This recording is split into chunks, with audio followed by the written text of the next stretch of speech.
Bênção estarmos reunidos mais uma vez para adorar o Senhor.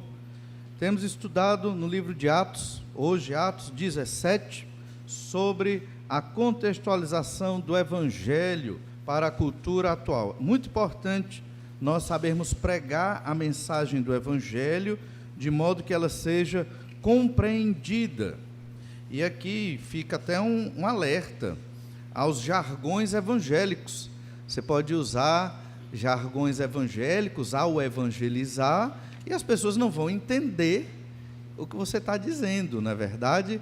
Talvez algumas pessoas não entendam o que significa a palavra expiação ou redimido, não é verdade? Graça. Muitas pessoas talvez não compreendam o que é realmente o significado da palavra graça. E aí você está falando, olha, eu quero que a graça de Deus chegue até você. E a cabeça daquela pessoa, ela pode entender, não, mas a graça de Deus está sobre mim, né? Ela não sabe o que é graça, como a Bíblia ensina. Então, temos que ter cuidado com os jargões evangélicos. Você vai evangelizar a pessoa e chama ela de vaso. Acho que ela não vai entender o que você está dizendo ali, né?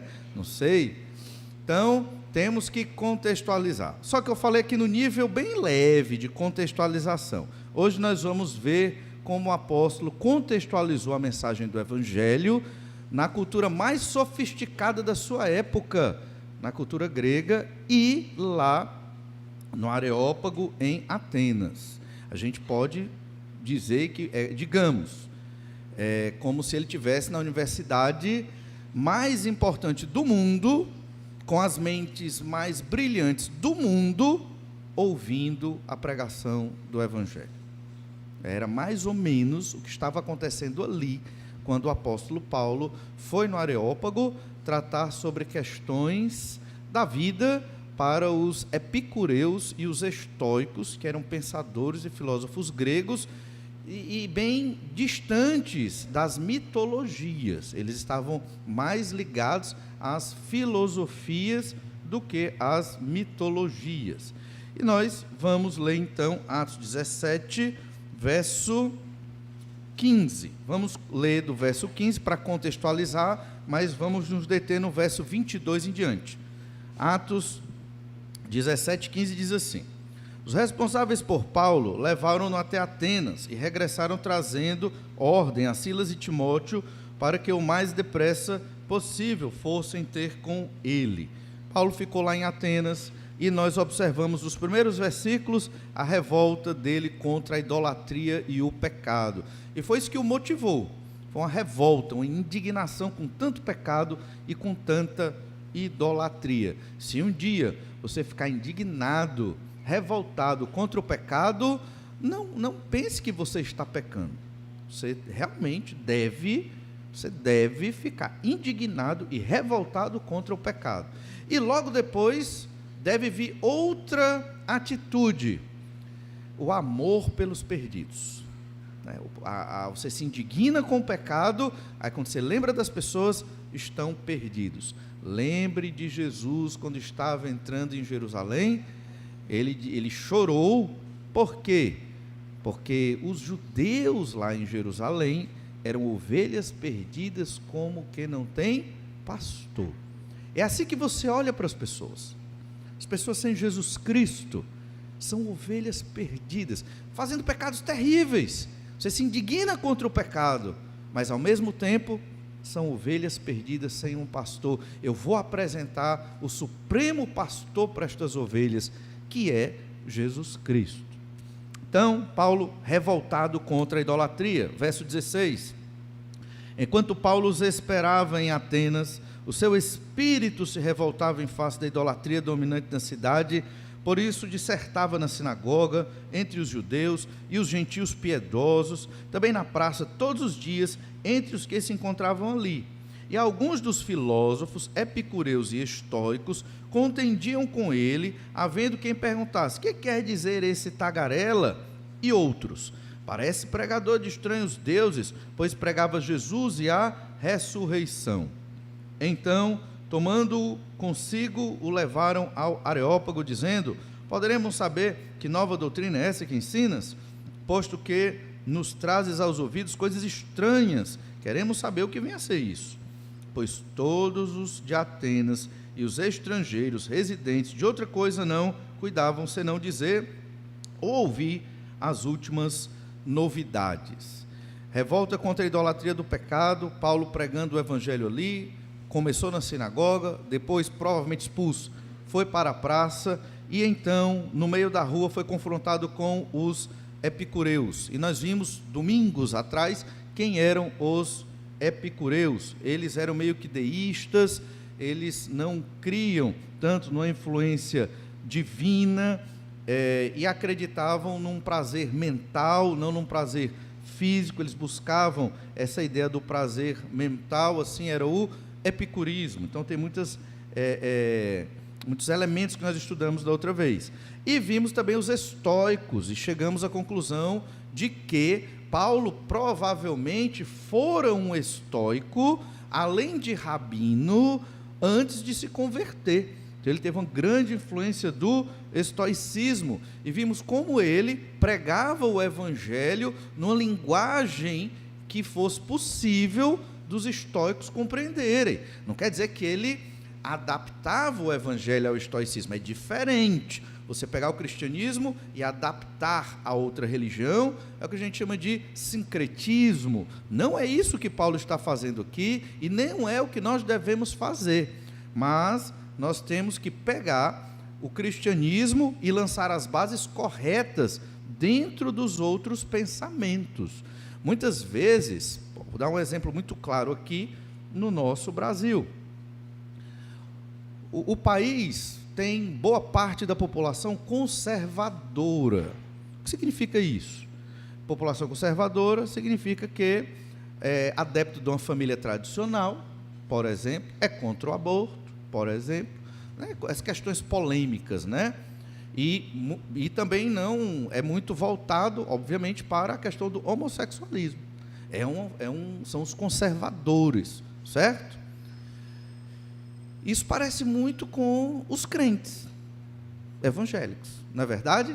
Só que se você for ver no pensamento dos conservadores, eles não são crentes, certo? Porque esse conservadorismo vem de uma tradição católico-romana, entende?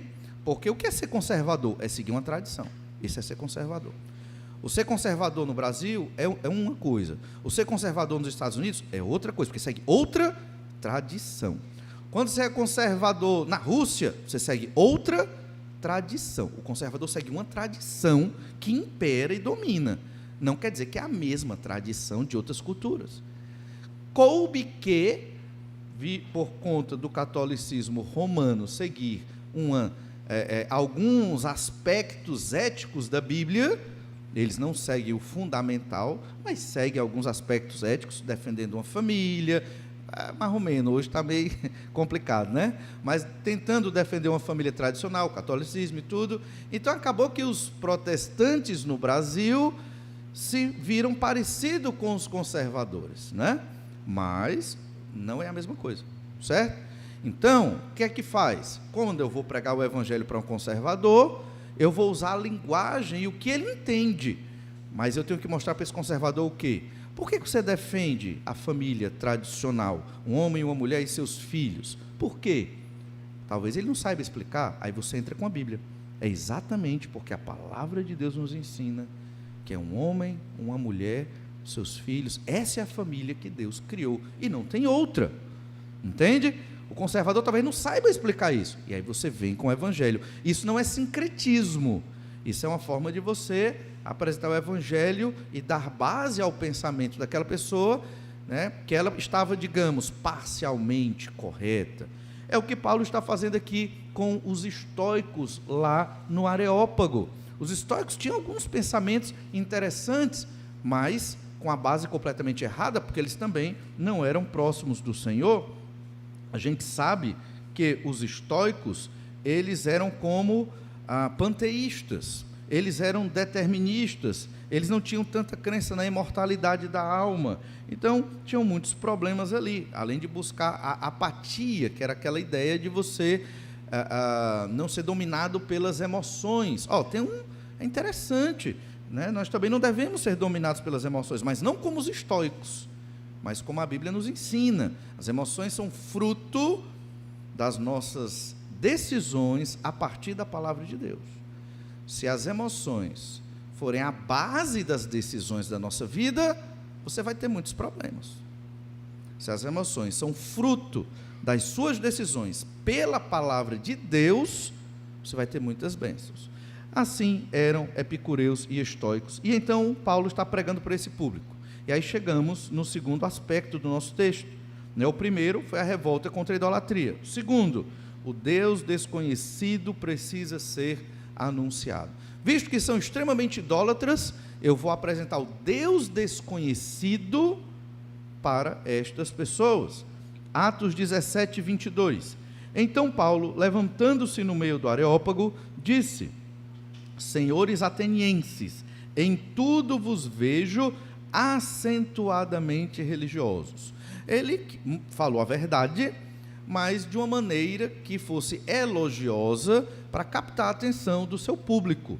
Ele não chegou batendo, né? Ele chegou tentando cativar. Vocês são muito religiosos, né? Isso é muito interessante. Mas, verso 23, porque passando e observando os objetos de vosso culto, encontrei também um altar no qual está inscrito ao Deus desconhecido. Veja bem, ele não chegou lá, ele estava revoltado com a idolatria, mas ele não chegou lá dizendo: vocês estão no inferno, atenienses. Percebe a diferença? Ele não chegou lá esbravejando e brigando: vocês estão errados, está tudo errado aí, idólatras, pecadores miseráveis. Ele não fez isso. E não é assim que nós devemos pregar o evangelho, certo? Mas alguns pregam o evangelho assim. E só a graça de Deus para usar alguma coisa do que eles estão pregando. Então nós devemos aprender a conhecer para quem eu estou falando e falar numa linguagem que ele vai entender o evangelho, certo? Então a gente tem que ter esse cuidado. Óbvio que vai ter alguns momentos na proclamação do evangelho que talvez você tenha que ser mais firme, mas não no início. Não no início, né? Então, e ele falou, eu vi o objeto do culto de vocês, ele respeitou, né? Mas, e obviamente, epicureus e estoicos eram os homens mais inteligentes do mundo na época. Eles estavam na Grécia. Até os romanos se curvavam diante da literatura, da filosofia e da política dos gregos. Eles estavam aprendendo com os gregos, dominaram militarmente, mas estavam aprendendo com a literatura grega naquele período. Logo, Paulo disse: eu achei o Deus desconhecido, um altar ao Deus desconhecido, pois esse que adorais sem conhecer é precisamente aquele que eu vos anuncio. Olha, criou um mistério, né? Criou assim uma atenção. Ele, eita, rapaz, Paulo conhece bem, né? Ele viu o altar ao Deus desconhecido. E quem é o Deus desconhecido aqui, né? O nome desse Deus era Agnostotheu, que é o Deus desconhecido, né? É o Deus, a tradução poderia até ser o Deus agnóstico, né? Aquele Deus que ninguém conhece. É interessante isso. Pausânia, em 150 depois de Cristo, um historiador, ele retratou que viu altares ao Deus desconhecido. Então isso não é loucura da Bíblia e de Lucas retratando a história. Pausânia, lá no ano 150 depois de Cristo, comprovou. E além dele também, Tertuliano e Jerônimo, século 3 e 4 depois de Cristo, eles atestaram ter visto nos arredores de Atenas altares ao Deus desconhecido. São comprovações históricas de que Paulo não está inventando, existiu mesmo esse altar ao Deus desconhecido. E é interessante entender a história. É um livro muito interessante, depois você pode ler, é um livro antigo, Fator Melquisedeque, é o nome do livro. Ele fala um pouco das pesquisas sobre o altar ao Deus desconhecido. E um breve resumo aqui para a gente entender. Houve certa vez um rei chamado Megacles, e esse rei propôs aos seguidores de Silon, um rebelde, que se rendesse. Silon, se renda e eu não vou matar vocês. Silon e os seus rebeldes se renderam. E o que foi que aconteceu? Ele matou todos. Como era típico, né, dos reis, eles mentiam, né? Então, ele matou todos. E por conta disso veio uma praga, certo? Uma praga sobre os gregos ali de Atenas, né? Era um rei ateniense, veio uma praga sobre os gregos. E quando vinha uma praga, o que é que eles faziam?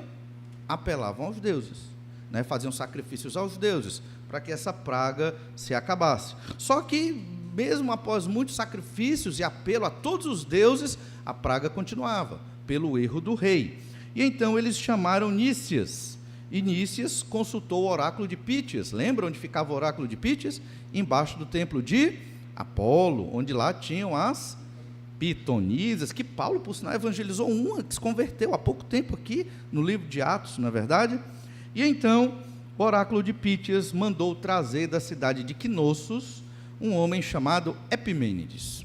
Epimênides tem a solução, disse o oráculo de Pítias, por uma pitonisa, e eles foram pegar Epimênides. E Epimênides foi lá e deu uma solução para aplacar a praga. Isso é uma história que se conta, certo? Não estou dizendo que é verdade ou não, mas é a história que se conta sobre o altar ao Deus desconhecido. Epimênides disse: olha, nenhum dos deuses resolveu a praga, não. Nenhum dos deuses resolveu a praga. Então faça o seguinte: você pega dezenas de ovelhas, deixe elas sem comer por alguns dias. Depois solte essas ovelhas num gramado bem bonito. As ovelhas que comerem a grama, você tira do gramado. As ovelhas que não comerem a grama e se deitarem, ali você vai fazer um altar. E esse é o altar ao Deus desconhecido. Porque esse Deus que a gente não conhece, não sabe, a gente não está sabendo achar o Deus certo que vai retirar essa praga daqui. Então vamos fazer altares vários a esse Deus que a gente não conhece, Agnosto Theou, e então vamos fazer sacrifícios e oferendas a esse Deus. E realmente assim aconteceu.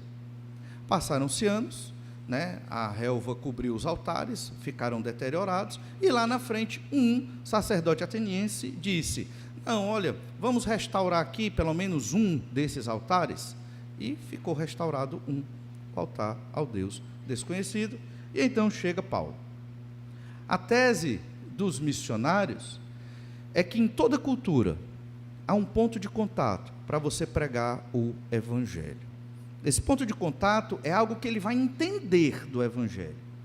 Porque se você pregar o evangelho em determinadas culturas, até mesmo dentro da sua própria cultura, do jeito que você conhece e fala, talvez as pessoas não vão entender.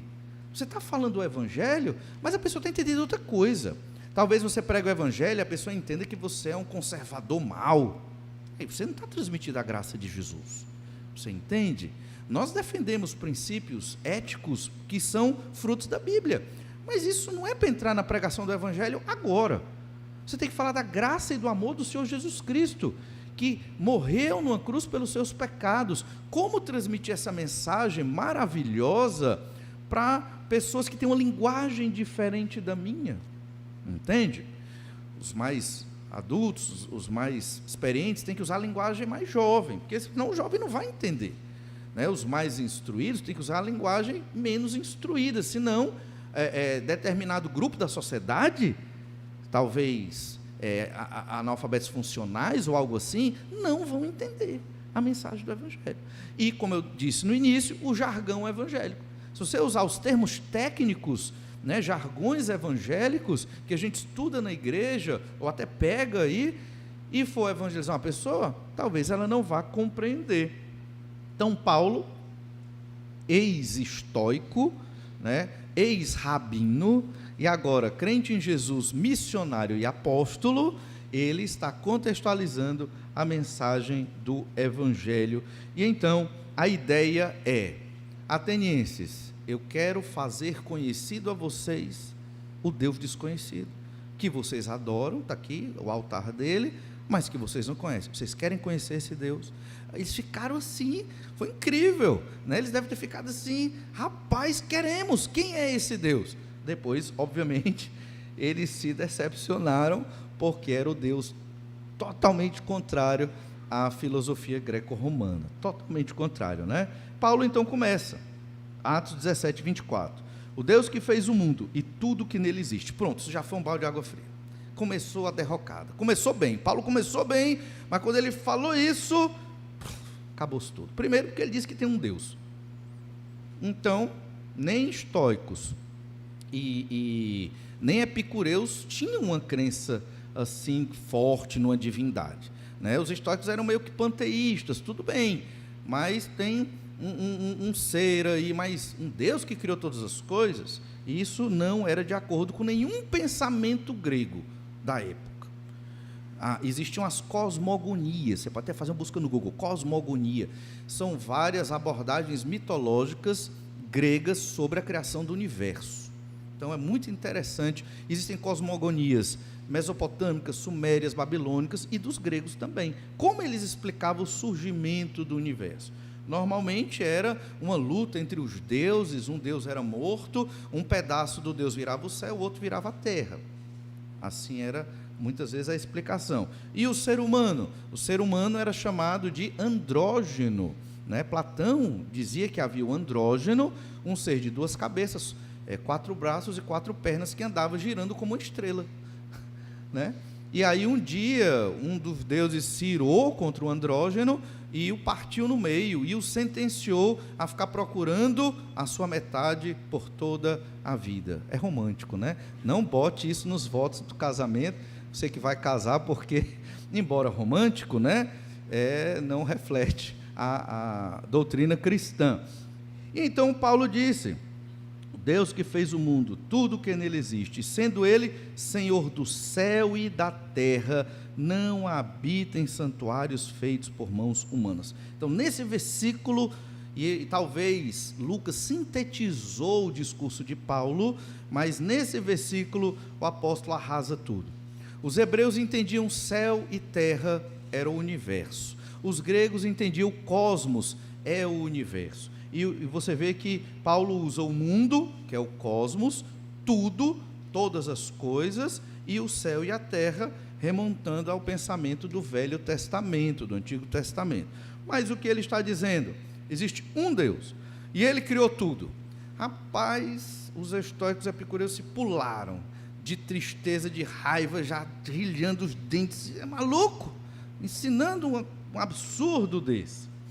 Jeremias 10,16 diz: não é semelhante a estas, aquele que é a porção de Jacó, porque ele é o Criador de todas as coisas, e Israel é a tribo da sua herança, Senhor dos exércitos é o seu nome. Só há um Deus, só ele criou todas as coisas. Qualquer coisa diferente disso é um erro terrível, grave, e é extremamente um pecado. Ainda no verso 24, não habita em santuários feitos por mãos humanas. Todas as divindades, todas, mas as maiores pelo menos, lá em Atenas tinha uma casa, era um templo. Falamos do templo de Apolo, embaixo ficava, né, o oráculo de Delfos, onde estava Pítias ali, as pitonisas e tudo. E havia certamente o templo de Atenas, certamente o templo de Zeus, haviam vários templos ali, alguns preservados até hoje, e até bem preservados, e Paulo diz: este Deus que criou tudo, ele não habita em santuários feitos por mãos humanas. E é interessante que parece contraditório, não parece? Porque no Antigo Testamento há uma casa para Deus. Não é verdade? O templo, né? E ainda existia o templo aqui. E Deus disse que era a habitação dele. Não é verdade? Então, como é que a gente entende isso? Paulo está se contradizendo? Mas claro que não. Nós temos que entender o caráter representativo da habitação de Deus. Deus é infinito. Ele não habita em canto nenhum, porque nada contém Deus. Deus não é matéria. Então Deus é um ser que não dá para ser quantificado pelas nossas categorias humanas e nem compreendido pelas nossas categorias humanas. Não dá para limitar Deus.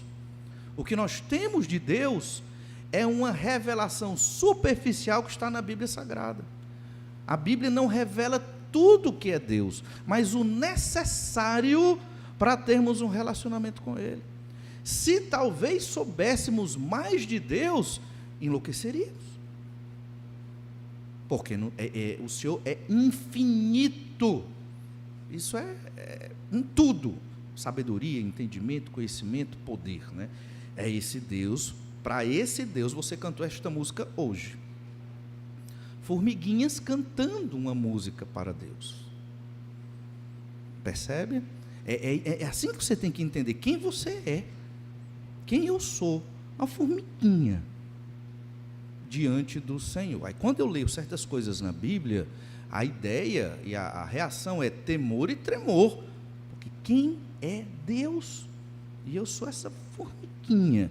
A Bíblia chama Jacó o vermezinho de Jacó. A formiguinha é até bonitinha, o vermezinho de Jacó. Somos nós, irmãos. Nós temos que entender a grandiosidade de Deus e quem somos nós. Representativamente, para ajudar a fé do povo do Antigo Testamento, Deus habitou naquele templo, naquele palácio. Mas, literalmente, Deus não precisava estar lá. Ali é a habitação no sentido de abençoar. Enquanto essa casa estiver erguida, Deus estava dizendo, por meio de aliança, eu estou abençoando vocês. Foi o que aconteceu no dia do cativeiro. Deus mandou destruir. O que é que Deus estava dizendo para Israel? Eu estou presente para amaldiçoar vocês. Eu retirei a minha presença abençoadora. E agora está a minha presença amaldiçoadora. Deus está no inferno? Está. Com a sua presença amaldiçoadora contra todos os que se rebelaram contra Ele, contra o Senhor Jesus Cristo, contra o Espírito Santo e contra a Bíblia Sagrada. É a presença de Deus amaldiçoadora de todos os que se rebelaram contra o Senhor. Deus, Ele está presente em todos os lugares. Isso não é panteísmo, embora os estoicos tentaram entender como um panteísmo. Deus não habita em santuários feitos por mãos humanas. Olha, 1 Reis 8:27 diz assim: mas de fato habitaria Deus na terra. Acabamos de ler esse texto hoje, segundo Crônicas 6, o equivalente é 1 Reis 8:27, é o texto correlato. Salomão estava inaugurando a casa de Deus, que Davi, seu pai, preparou os utensílios para a construção, mas ele sabia, de fato, habitaria Deus na terra. Eis que os céus e até o céu dos céus não te podem conter, quanto mais esta casa que eu edifiquei. Então, de fato, Deus não habita em casa nenhuma, nada contém Deus, Ele é infinito. Mas, para ajudar a nós, seres limitadíssimos na nossa fé, na nossa crença, mesmo sabendo da verdade, o Senhor habitou lá naquele templo, em caráter até representativo, e a habitação em nós é do mesmo jeito. Certo? O Espírito Santo de Deus, que é Deus também, terceira pessoa da Trindade, habita em nós, neste caráter representativo, nos usando como bênção no meio das pessoas. Esse é o seu grande ministério, é ser uma bênção no meio dos perdidos. Deus habita em você nesse sentido, e você deve cumprir a sua missão, assim como eu também.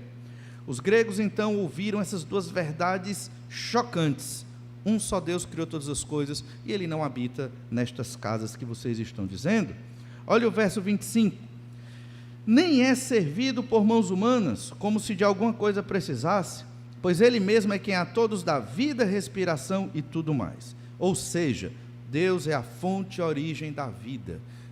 Vez por outra eu sugiro um livro que é interessante ler, A Cidade Antiga.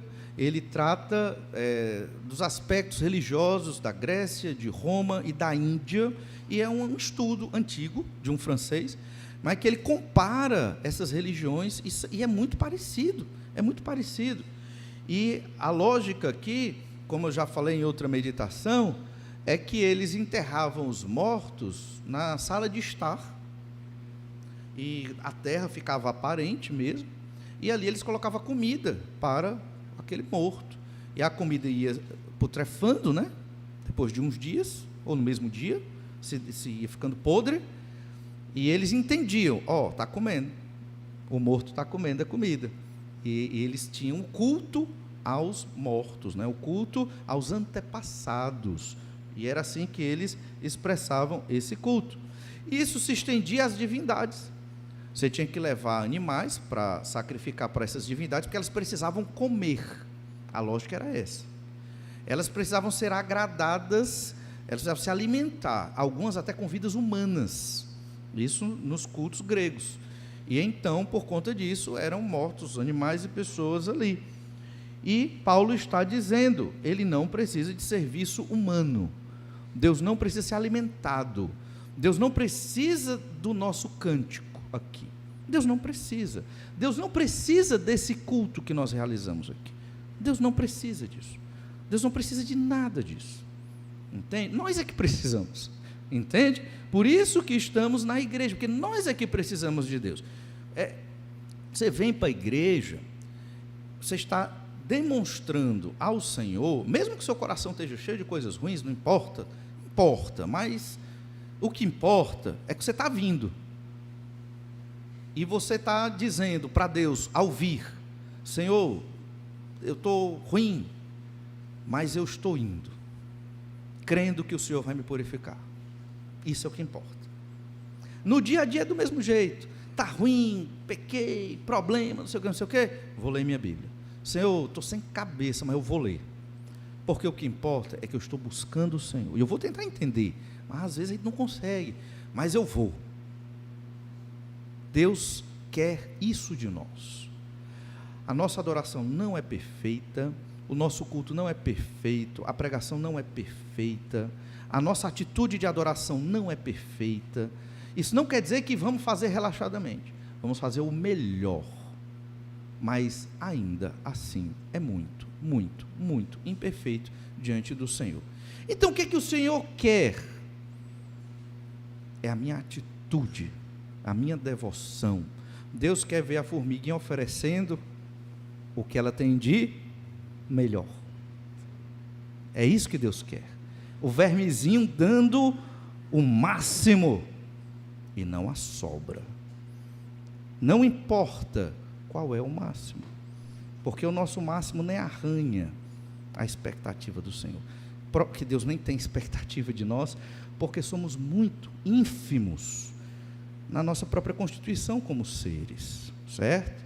Mas é isso que Deus requer de nós. Se você ler bem sua Bíblia, você vai perceber, né, o quanto Deus quer adoradores assim, que dão o seu máximo. Não adianta falar muito, não é verdade? Tem que fazer para Deus, não para as pessoas.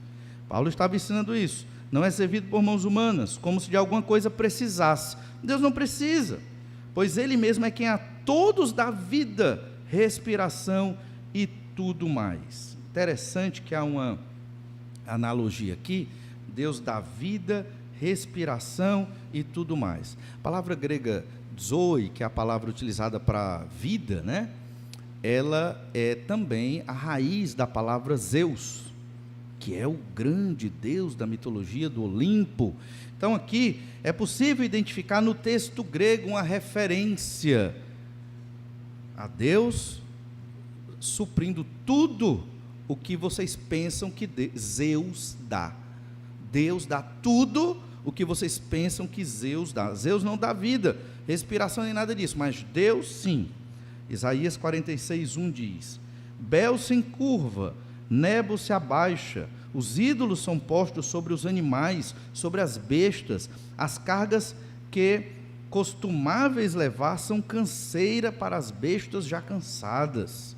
É a descrição de Isaías de um animal de carga levando um ídolo. Você vê isso no interior do Ceará muitas vezes, é um animal de carga, as pessoas levando imagens. É a mesma descrição aqui da inutilidade desses deuses. Jeremias 10:5, Os ídolos são como um espantalho em pepinal. Não podem falar, necessitam de quem os leve, porquanto não podem andar, não tenhais receio deles, pois não podem fazer mal, e não está neles o fazer o bem. São inertes. Na cultura grega haviam procissões terríveis, né, com ídolos das divindades que eram reverenciados, mas nós sabemos que tudo isso é engano. Mas o pior não são esses ídolos, são os ídolos do coração, que nós não vamos observar hoje aqui. E no verso 25, da vida, respiração e tudo mais, Deus providencia a nossa existência. Além de ter criado tudo, não necessitar de nada de nós, é Ele que te dá a sua existência. Então você vai morrer no dia que Deus programou, você nasceu no dia que Deus programou, cada dia da sua vida é segundo o querer de Deus. Então você está aí do jeito que está, porque Deus tem lhe sustentado, não esqueça disso. E tudo que você faz na vida tem que ser para glorificar e agradecer ao Senhor, tudo. Isso é fundamental na vida de todo aquele que crê no Senhor Jesus Cristo. Verso 26, de um só fez toda a raça humana para habitar sobre toda a face da terra, havendo fixado os tempos previamente estabelecidos e os limites da sua habitação.